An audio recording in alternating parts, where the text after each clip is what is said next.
Hey pals, how are you doing? Today, exactly today, I am 1 month post my total laparoscopic hysterectomy. If you're new around here, hey, my name's Leo, I'm 23, I live in the UK and I am trans obviously and had a total laparoscopic hysterectomy, which means they took my ovaries, my uterus, my cervix, my fallopian tubes, and I don't know if I already said my uterus. They took all of my reproductive organs. Last time I updated, I think I was about 2 to 3 weeks post-op, and I was talking about some stabbing pains I was having in my back passage. They were becoming quite worrying, so I called up 111, which is the non-emergency helpline sort of thing.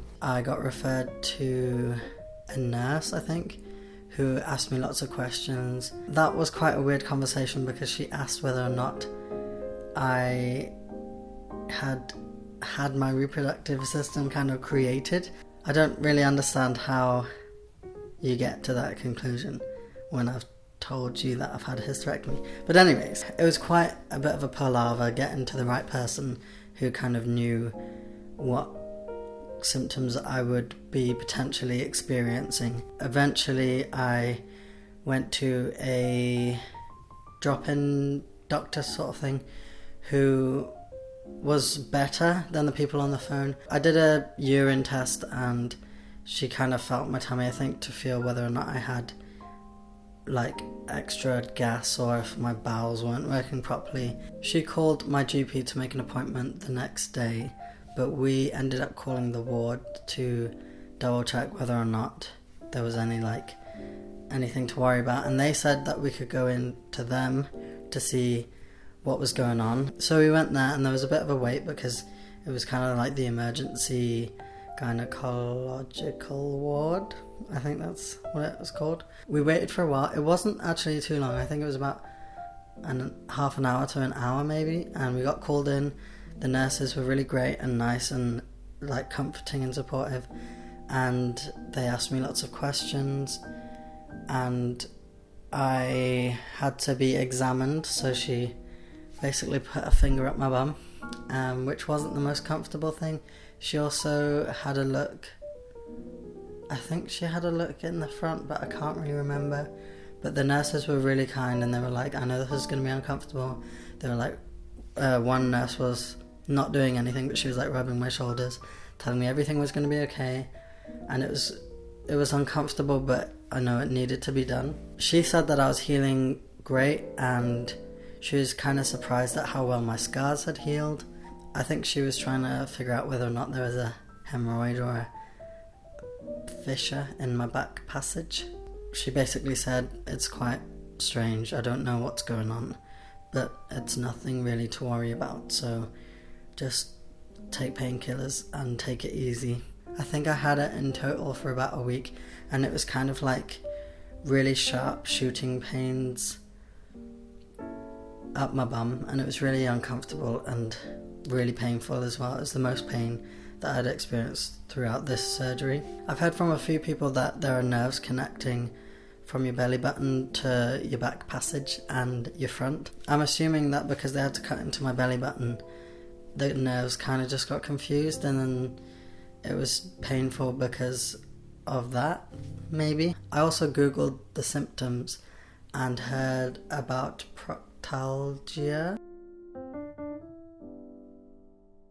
I kind of noticed that the pain came after I was doing kind of heavy duty things, so it was kind of just a reminder to myself to chill out and take it easy, because even though I didn't have pain in my stomach or too much discomfort, I was still healing, if that makes sense. I still feel like my sides are a bit swollen and occasionally I'll feel a bit crampy and heavy, but it's nothing major and it's sometimes barely noticeable.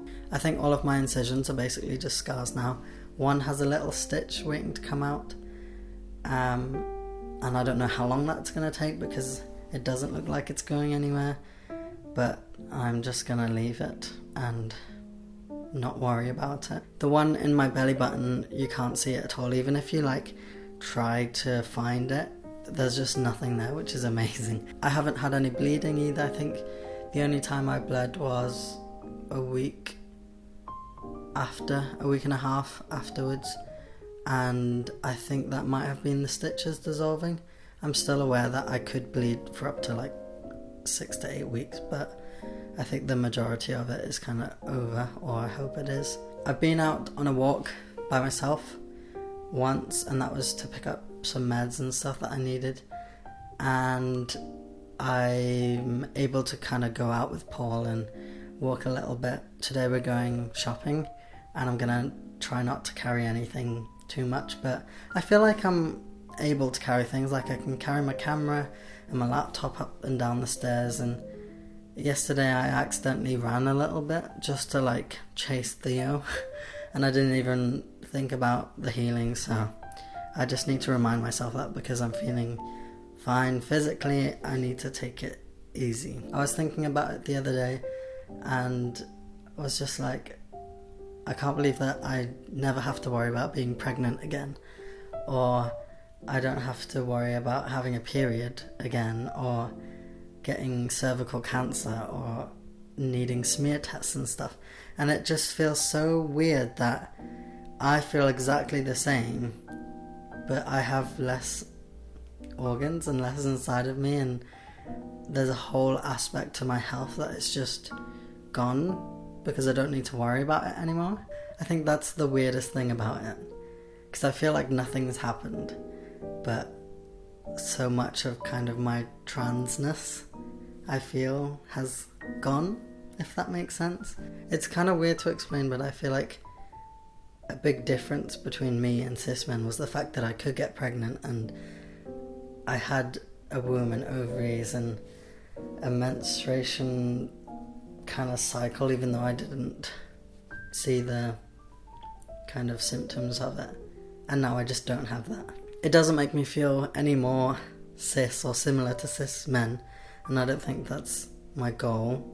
It's just to feel comfortable and to be at a stage where I feel like I'm healthy and comfortable within myself, but it still feels weird that I'm unable to have those things. It's not like I miss it or anything. It just feels a bit odd and surreal that it's gone. Okay, that's all for today. I hope you're doing well, and I hope you're having a great day and a great week and a great month and a great everything, and I will speak to you soon. Bye.